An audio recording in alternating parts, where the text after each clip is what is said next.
Hemos cerrado un año 2023 en el que hemos tenido más actividad política que nunca, con más miembros que nunca y, por supuesto, listos para ser la primera fuerza política conservadora en las próximas elecciones en junio de 2024. Estamos aquí para hablar de libertad de prensa y yo propiamente no voy a hablar mucho de la libertad de prensa porque luego existen otros paneles donde se va a desarrollar. Sí me gustaría hacer una reflexión.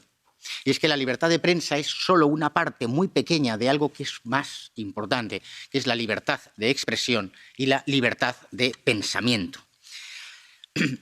Conceptos respecto de los cuales hasta hace quizá 30 o 40 años nadie se oponía o que no tenían diferentes interpretaciones. Hoy en día, políticos de uno y de otro lado invocan la libertad de expresión como un arma arrojadiza contra los políticos del otro lado. Y el ejemplo lo estamos viviendo ahora en Polonia, pero lo hemos vivido en cualquiera de nuestras naciones. Esa libertad de pensamiento ideológica junto a una justicia independiente eran los dos pilares de una democracia sana. El Tribunal Constitucional español, cuando hacía bien sus cosas, en unas sentencias del año 80 y 81 dijo que en realidad solo hay dos derechos fundamentales: el derecho a la vida y la libertad de pensamiento. Porque el derecho a la vida es el presupuesto físico de poder ejercer derechos. Si no vivo, no puedo ejercer derechos. Y la libertad de pensamiento es el presupuesto espiritual para cualquier otro que se quiera ejercer, desde la expresión, la prensa, la libertad religiosa. La libertad de expresión es uno de los pilares de la democracia, un derecho fundamental que garantiza a cada individuo la posibilidad de expresar sus ideas y opiniones sin temor a represalias. Su límite siempre ha sido la verdad, que es una palabra hoy en día casi contrarrevolucionaria. La verdad. Y el respeto a otros derechos igualmente dignos de protección, por supuesto, como serían las creencias religiosas, la intimidad de una persona o el derecho al honor, otra palabra que ha desaparecido de nuestro vocabulario, el derecho al honor. Ahora vemos este principio se ve desafiado en todos los ámbitos y siempre en la misma dirección, ejecutado por los mismos. Se puede calumniar a políticos si son conservadores, se puede atacar las creencias religiosas si son cristianas. Si no son políticos conservadores, si no son creencias cristianas, entonces no se puede atacar al enemigo. Hemos visto aquí informes en el Parlamento Europeo afirmar que la falta de restricciones puede ser mayor amenaza para la democracia que un exceso de regulación. Es exactamente lo contrario de lo que nosotros defendemos. Si por algunos fuera, Dante no hubiera escrito hoy la Divina Comedia, ni, por supuesto, Miguel Ángel hubiese dibujado los frescos de la Capilla Sixtina. Hubiera aparecido un verificador de noticias que hubiera dicho que eso es un bulo. Los enemigos de la libertad de expresión son tres, fundamentalmente: la violencia física, la censura directa en los medios y la ausencia de prensa libre. Respecto de la violencia física, sí que me gustaría hacer una mención. Hace 2 meses, el 9 de noviembre, Alejo Vidal Quadras, ex vicepresidente del Parlamento Europeo, fundador de nuestro partido, Vox, sufrió un intento de asesinato en plenas calles de Madrid. Esa noticia fue radical y brutalmente silenciada por la mayoría de los medios de comunicación en España y en Bruselas. También periodistas fueron asesinados por la banda terrorista y separatista ETA durante años. Y periodistas fueron acusados de forma violenta en los procesos golpistas de Cataluña en octubre de 2017 y en el 2019. Y ha sido silenciado por los medios de comunicación. Incluso mi amigo y querido colega, que tengo aquí, Hermann Tertsch, periodista de profesión antes de incorporarse a la vida política, sufrió gravísimas agresiones físicas que lo llevaron a un hospital ante el silencio culpable del resto de los medios de comunicación en España. Por cierto, a propósito de Vidal Quadras, el sicario, el asesino, sigue huido y el gobierno español ha bloqueado que sea incluido en la lista de los más buscados en el ámbito de la Unión Europea. Y ya les digo a todos, que aprovecho que estamos aquí, que hemos preparado una carta conjunta para denunciar esto ante la Comisión Europea, ante este propio Parlamento, y reclamar las medidas oportunas. Y agradezco que muchos ya colegas eurodiputados se están adhiriendo a esta reclamación. La cultura de la cancelación es un ejemplo evidente de violencia verbal para censurar la libertad de expresión. Basta una opinión en redes sociales y te pueden echar del trabajo. o cerrarte una cuenta bancaria, o cancelarte una reserva de hotel si vas a un meeting de Trump, como sucedió con Airbnb en la anterior campaña electoral. Esto es violencia, y hay que decirlo. Pero es que nos enfrentamos a un aparato censor que ya ni siquiera se molesta en utilizar la bandera de la libertad de expresión. Ya ni siquiera la utilizan como excusa para censurar, sino que atacan directamente la libertad de expresión. No hay libertad de expresión. Censura directa es la cancelación a través de las leyes de memoria histórica. España ha sido pionera, pero se extienden ya por toda Europa. La imposición de un relato sobre nuestra propia historia, la censura, aparece como algo fundamentalmente antidemocrático, recogiendo la opinión de un conservador británico, Burke, que decía que la nación es el pueblo de hoy, pero también de los de ayer y de los de mañana. Cuando se reescribe nuestra historia y se impone un relato histórico determinado, se está atacando a la democracia. Censura directa es esa policía polaca, por supuesto mandada por el nuevo gobierno progresista y globalista, entrando en la televisión pública de Polonia para tomar su programación por la fuerza, algo que solo había hecho Jaruzelski en el año 1981. Y no es un tema de la izquierda, es un tema, y hay que aprovechar, del Partido Popular Europeo. Donald Tusk forma parte del Partido Popular Europeo. Si no hay una condena abierta del Partido Popular Europeo a lo que está haciendo el gobierno de Polonia, el Partido Popular Europeo queda ya definitivamente al margen de los partidos democráticos. Que es el momento y el lugar de decirlo. Censura directa es utilizar la Fiscalía para perseguir delitos de odio y callar a opositores. Cuando miles de jóvenes se refugian en las redes sociales donde hay un ámbito de libertad,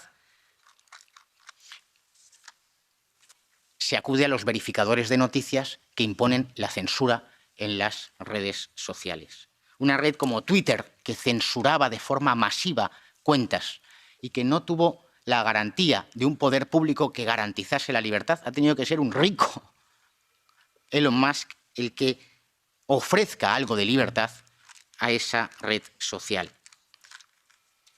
Compra Twitter, se levanta la censura o gran parte de ella, se desbloquean millones de cuentas que estaban censuradas, se abre el conocimiento público, el código interno, se descubre que existía incluso programación interna no solo para censurar, sino silenciar, quitar difusión a determinadas cuentas y a determinados mensajes por defecto por el mero hecho de ser conservadores o disidentes del consenso. Se descubre que existía comunicación constante entre los equipos de Twitter con gobiernos de izquierdas, con la candidata Hillary Clinton, con gobiernos izquierdistas en Europa, con ONGs, con organizaciones supranacionales.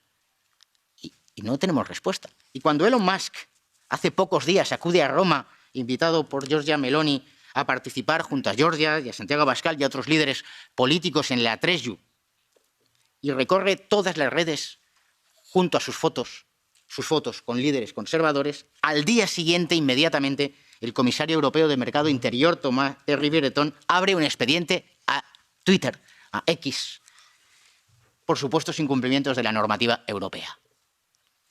Esto es la libertad de expresión para determinados burócratas en Bruselas. Y luego siguen hablando, repito, del discurso de odio. Todo lo que no sea aceptar el consenso progre europeo se convierte en discurso de odio. Y si no, es desinformación o fake news. Si expones un escándalo de corrupción de la izquierda, desinformación. Si expones estadísticas sobre criminalidad, desinformación. Si hablas de reemplazo demográfico y cultural, desinformación. O teoría de la conspiración. Están organizados para ejecutarlo y tienen esas agencias de verificación de noticias, fact-checkers. Hay que poner de manifiesto que ahora mismo estamos en fase de elaboración en el Parlamento Europeo de una ley de medios de comunicación en Europa que pretende reconocer con carácter de reglamento europeo la existencia de esos verificadores de noticias para contrastar la información en las plataformas sociales. Y esto se ha propuesto por la Comisión Europea y encima, con dinero nuestro, se va a pagar y financiar el funcionamiento de los verificadores de noticias. Pagamos a alguien para que nos manipule y nos restrinja nuestra libertad. Recuerdo un debate electoral en el que Santiago Abascal, presidente de Vox, denunció el elevado número de violaciones en manada cometidas por inmigrantes y habló de que representaban el 70% de las violaciones. Al día siguiente, los verificadores de noticias en España enviaban esos disclaimers, bulo, desinformación, para decir luego en la letra pequeña que Santiago Abascal había engañado porque no era el 70% de las manadas de violadores, sino el 69%. Pero, sin embargo, habían dejado la huella de una mentira, cuando en realidad los que estaban manipulando eran ellos.